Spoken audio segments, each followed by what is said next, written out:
don't know how we're going to live up to our last episode, to be honest. Yeah, it was good. I mean, I could try and do an impersonation of Adam or something. Yeah. Well, I don't know if you're handsome enough or funny enough. Yeah. Oh, I don't look like Mr. Beast enough. No, it'll be like the Temu version of Adam. Yeah, exactly. Yeah. We're, of course, referring to our last episode where we had a special guest on. First time we ever had a guest, Adam Faulkner. It was fun, actually. I enjoyed it. It was an hour-long episode, which is a bumper episode for us. And it felt like we could have stayed on for 2 hours. Whether anyone would have listened to 2 hours is another thing, but... Yeah, I think it was all killer, no filler. So you don't mind going on for an hour when it's all good stuff. Yeah, exactly. So yeah, no, it was really good. And you're right, Jamie. It's weird just being us two again now, which is silly because that's how we've done the every other episode. But also, at least we don't have to navigate the tech issues that we encountered with 3 people on the pod, which kind of turned everything into carnage. It did. We aren't the kind of people that are kind of built for that kind of stuff, to be honest. We'd kind of just turn up and hope for the best and then figure... Remember when we did that LinkedIn Live and then... the LinkedIn Live that wasn't... Realised like 3 minutes before that LinkedIn doesn't have like its own native streaming software. And then we needed something like Riverside or Restream or something to be able to do it. So that was fun. So instead we did an impromptu Google Meet with about 8 people, which actually was really good. Yeah, it was fine, wasn't it? It worked out all right. Just style it out, I think. And that's one of the messages, I think, from Adam as well. And it's actually going to be one of the messages in today's podcast. Okay, nice. What a good segue. Hey, that was good, wasn't it? It was almost like we scripted it. Yeah.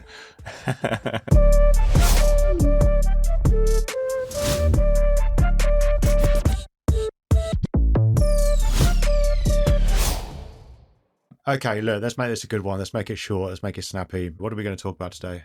So, as listeners will already know, we're going to talk about how to style out a mistake that you've sent in an email. Yeah. So that's probably not what you'll title it, Jamie. I don't know if that's clickbaity enough for you. And I know that you love the word must in your titles, and I didn't manage to include it there. But it's going to be about, we at some point, whether you've done this in a newsletter or whether it's just an email to a colleague or a client or whatever, you've definitely made a mistake in an email and sent it. Even if you don't know that you've made a mistake, you definitely have made a mistake, I'm afraid to tell you. And of course, the problem with email is that unlike a blog or a social media post, we can't just delete it or edit it once it's been published. It's out into the ether forever. And we're then faced with a problem of, okay, do we send a follow-up email? Do we just ignore it and hope that people don't realize? What's the best play? What should you be including in a follow-up email if that's the route you decide to take? And that's what we're going to be covering on today's episode. Okay, nice. Yeah, we'll workshop the title for this episode a little bit. I do like a must. Yes. They call me Elon Musk. Only because you're musty. You have a must to you. Oh, okay. Is that what it is? Okay, fine. Okay, an email is really unique in that sense, right? Even if we went back to like before email and you sent a letter to someone, you still have a chance that you could probably chase that letter down before it gets, or like intercept the postman. When it comes to emails, like there's no chance. Like, what are you going to do?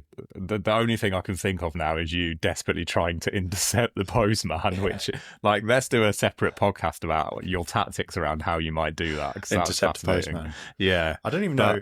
It's illegal. It's illegal, right, to mess around with post. Yes. Does that count if it's your own letter?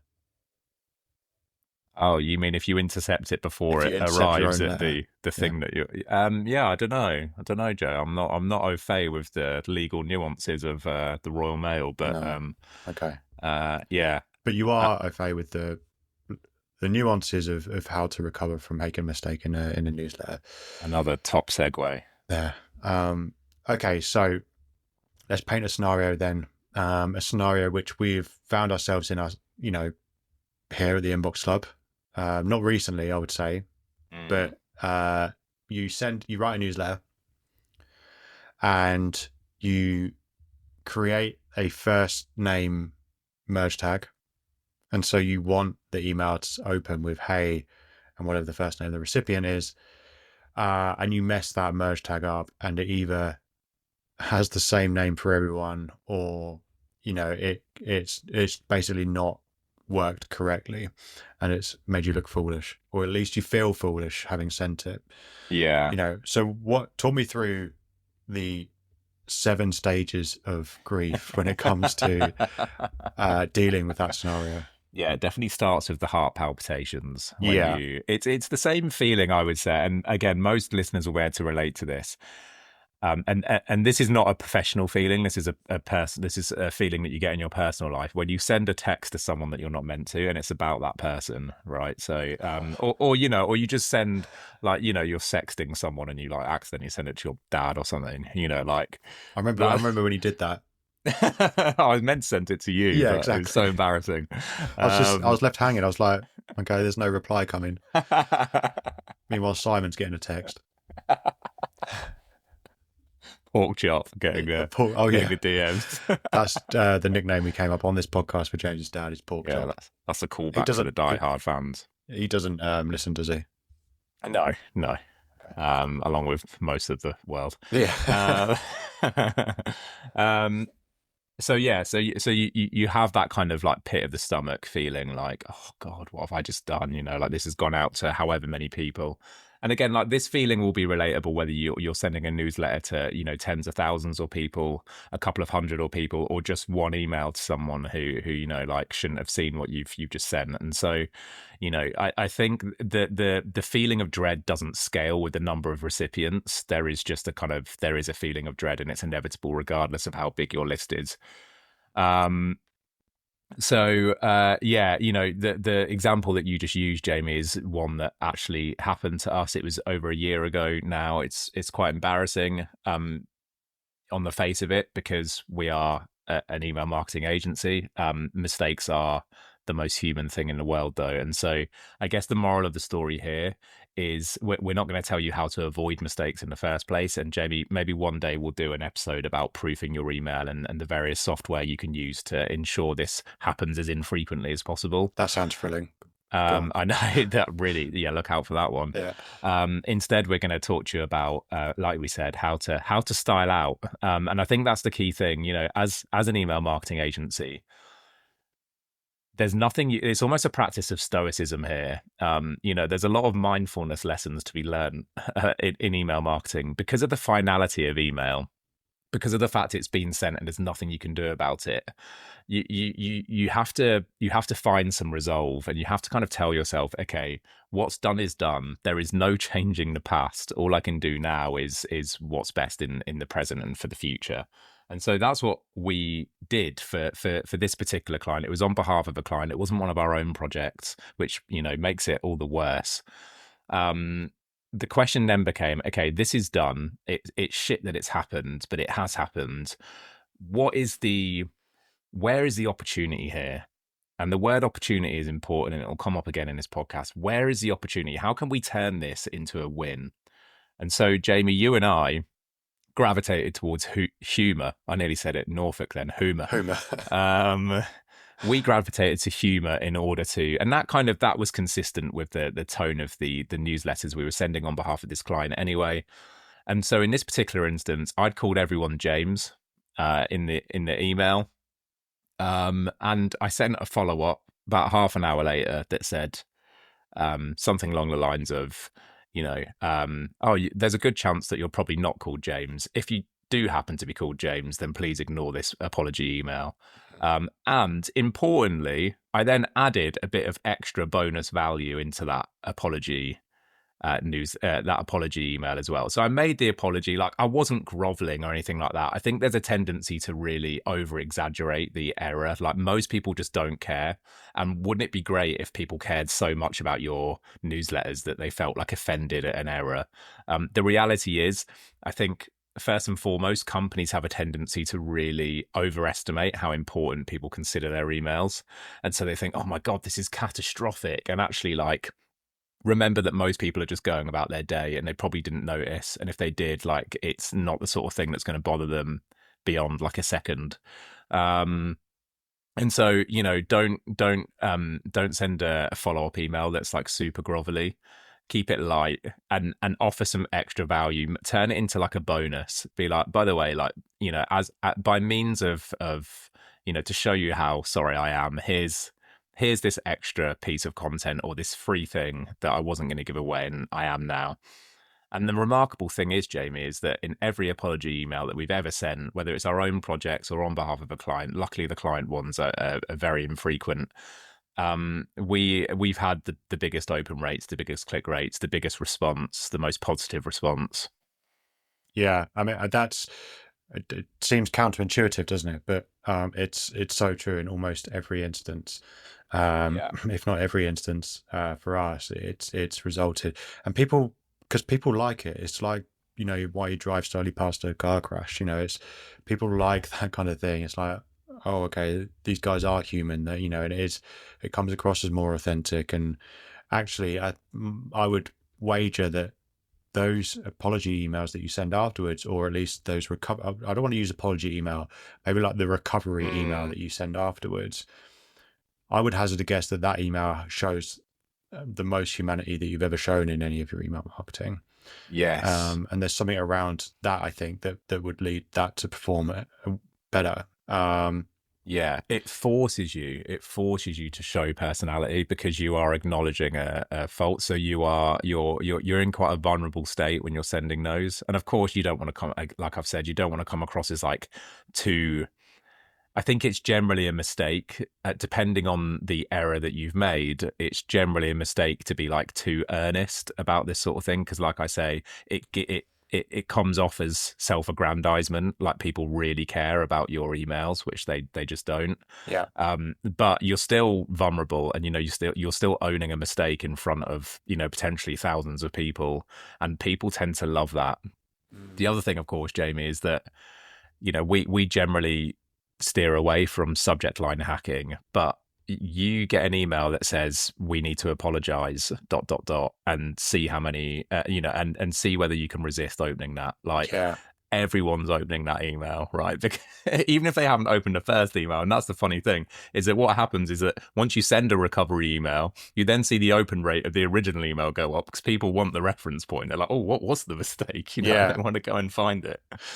And this leads, I know this is something that you mentioned. We actually talked about what we were going to talk about in this episode before we pressed record, which is very unusual for us. Yeah. But something that you did mention was, okay, we have just acknowledged the fact that sending a recovery email does get really high engagement, and that it also impacts the engagement of the original email. So the question that we have to then ask ourselves here, if the goal for us is to get high email engagement, should we be doing this stuff on purpose? I would make an argument that yes.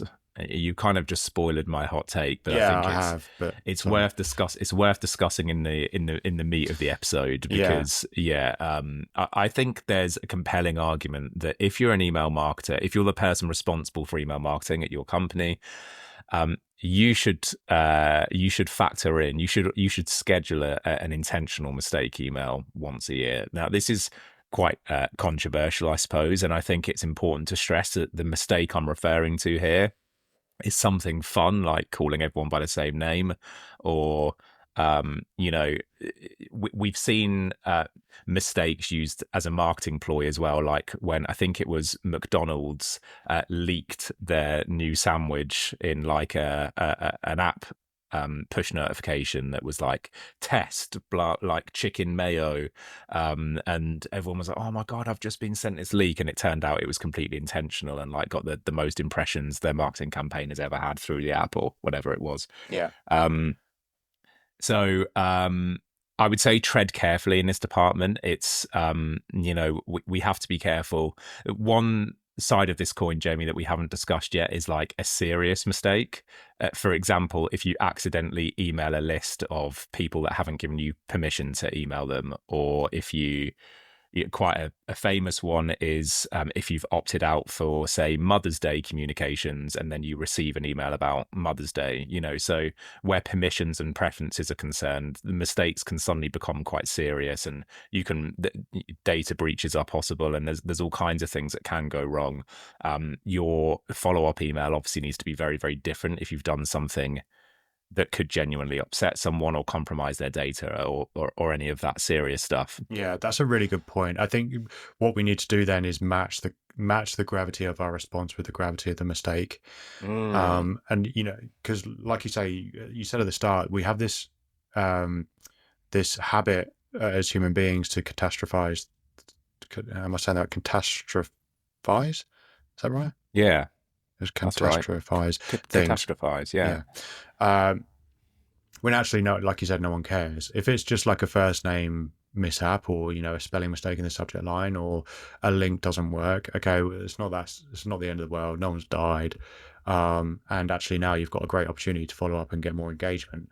But when it's more serious, I think we have to like take that breath. And sometimes when I've made a mistake with in a newsletter or something, I've gone to James and said, James, how should I handle this? Because he's someone that's detached from the situation. He's not the one that's made the mistake. And so he can make come up with a very leveled response to how we should handle that situation. So you could rely on a third party to help you there. But yeah, I think match the gravity of your response with the gravity of the mistake. Yeah, I think that's a really lovely way of putting it. And yeah, again, to hark back to the stoicism point, like nothing can be changed once it's done. And I think like you're so right to say, like, go to someone else in your company. It's a horrible moment to have to say, look, I've messed up. But go to someone else in your company, and you would be amazed at how having that outsider perspective can really contextualize the gravity of the error that you've made. And usually it's not nearly as serious as you might fear it is. But yeah, going back to what we were saying, with the intentional mistake email, look, the facts are that mistake emails are, if it's a light mistake and can be responded to with a light follow-up email, it's probably going to be your most opened email of the year. It's going to be your biggest opportunity to express yourself and express your brand's personality and have some fun with it. It almost acts as a re-engagement campaign, because the subject line you choose will be opened by more people, and they're likely to go back to the email that you made the mistake on. And so it's a way of spotlighting the stuff that you were sending in the original email as well. It's a way of regaining subscribers that maybe have lapsed or ignored your emails up until this point. And finally, in the follow-up email itself, we can include another CTA. So let's say, for example, it is a broken link. Well, now we're able to shine a spotlight only on that fixed link and say, here's the actual link. Here's your 10% off discount. Sorry, it's working now. Or, here's the jacuzzi we're selling that's now 50% off. It's an amazing way of generating extra eyes on whatever it is that you're trying to push. And It doesn't need to be a broken link. It can just be, here's this free resource that we didn't give away in the last email, but we're going to here as a way of kind of squaring things off with you. And yeah, you get incredible engagement rates. Why not? If you're an email marketer, these are the sorts of targets that you need to be hitting, right? This is exactly what you want. This is what you dream of. These one-off campaigns that are going to get excellent engagement. Why not schedule it in? As long as it doesn't make the company look disorganized or disheveled or completely like they've lost the plot. I think once a year, by the time you do you do your one in 2025, people have forgotten the one from last year. Yeah, I like that. I think, we don't want to milk it and start doing these every week, because then you just look stupid. Okay, nice. I do want to go back to the more serious one, because I think I would like to just talk about how do you handle a more serious error? Because if we say like the Mother's Day or Father's Day one, for example, which is a famous example, we accidentally send a Mother's Day promotional email to someone who's opted out to receive a Mother's Day emails. Like, what do you do then? Do you like send a follow up and say, sorry, we forgot you don't have a mum? So, like, how do you like handle that situation? Because like, do we just keep digging a hole there? Like, what?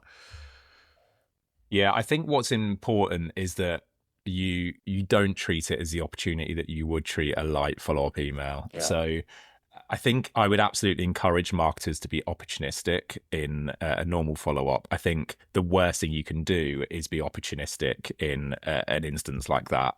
So yes, I think you should send a follow-up email first and foremost. There are some mistakes where perhaps a follow-up email isn't required and actually can worsen the situation. I would say that something like sending to a list that shouldn't have received an email in the first place is not one of those situations. I think that's serious enough that they deserve a follow-up email. Absolutely do not sell anything. I think just be sincere, be honest, apologize, and I suppose just be as human as you possibly can. I would say this is a principle that we talk about a lot on this podcast. Talk to an audience of one, and it's particularly for something important and kind of sentimental, like the example that you gave, Jamie. I think it's particularly important that you are talking to an audience of one, and almost imagine as though you're sat across a table from them. Like, what are the sorts of things that you might say? You're not going to say sorry, you don't have a mum. You're gonna say that you shouldn't have received that email. I made a huge mistake. I also think using the first person can be quite pertinent here as well. Businesses will lean towards saying we.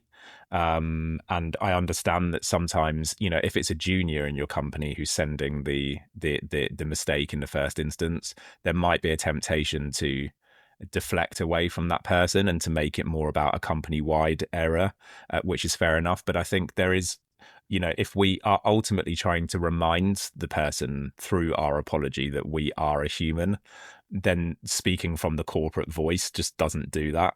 And I think it comes across in the wrong way. So I think even if you are sending a follow-up email on behalf of a intern at your company or whoever it might have been who made the error in the first place, say, I'm the CEO here.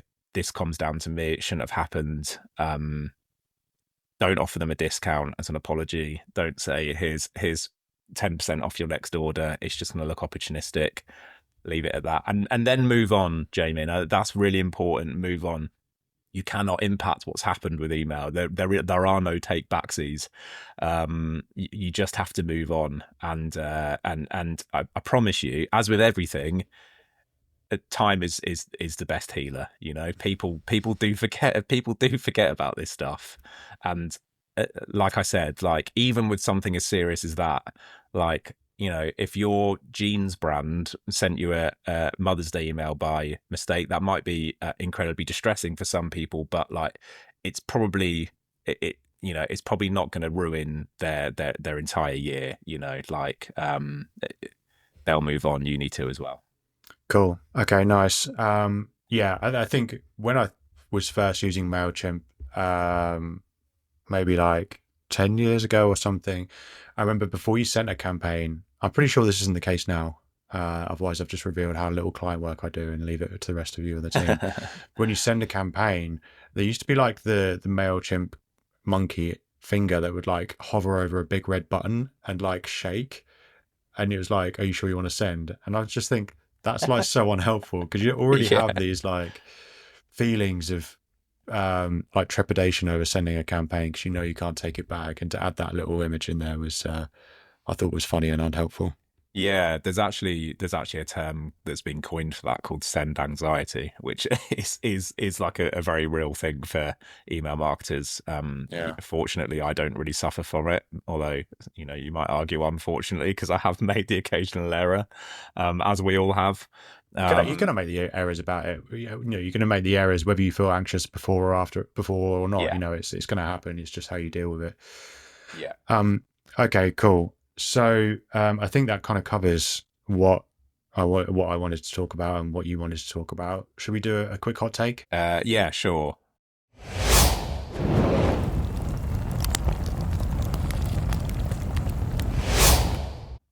Yeah, I mean, you had yours preloaded, so do you want to go first? I had mine, but I'm not going to use it because we've already talked about it. It was about the fact that marketers should intentionally send them. Sorry, mate. should include them in their content calendar. I will instead say my hot take will be subscribe to the Inbox Club's newsletter, because you will almost certainly get an apology email in the next couple of months. Okay. And it will be a great demonstration of how to do it. Okay.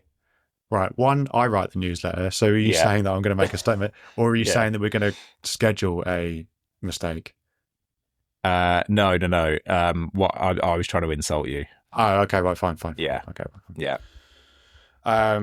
Okay. My hot take is you're a twat. 8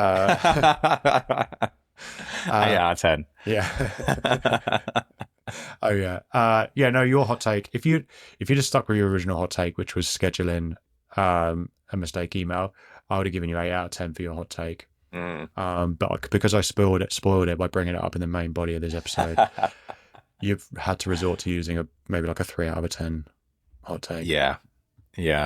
I don't know. Do I have a hot take? I think you should schedule a mistake email once a year. No, I don't have one, so I'm not going to make one up. No, that's okay. I think we did cover it quite comprehensively in the podcast itself. One thing I would say is that when you made a mistake on one of our newsletters, Jamie, the Inbox Club's newsletter, your follow-up email was how to do a follow-up email, which was genius. Yeah. So again, maybe if there's like not that I'm trying to put hot takes into your mouth by any means, but I would say I would just really want to reiterate the opportunity that this gives you. If you're a little bit creative, if you're able to take that step back, give it a little bit of time, let your heartbeat settle, and think, where's the opportunity here? And it's I haven't looked at the stats, but I would assume that follow-up email that you sent was probably one of the most well received. I remember getting replies from it being like, you guys must have done this on purpose, this is great. That is the power of it. You actually get replies sometimes from a good follow-up email. I think you might have helped me write that email, or at least possibly, or at least come up with a strategy. I can't remember. I think it was definitely your idea. Hey, we're one and the same, Jamie. Yeah, it's the Inbox Club's idea. True. Thanks, mate. Okay, I think that does us for today. Sorry there was no guest. Sorry we had a cheap lookalike Adam Faulkner today in James. Hopefully you found this episode interesting. Give us 5 stars if you're if you're listening on Spotify. Like and subscribe if you're on YouTube. Over and out. Over and out. Cheers, guys. See you next week. Bye.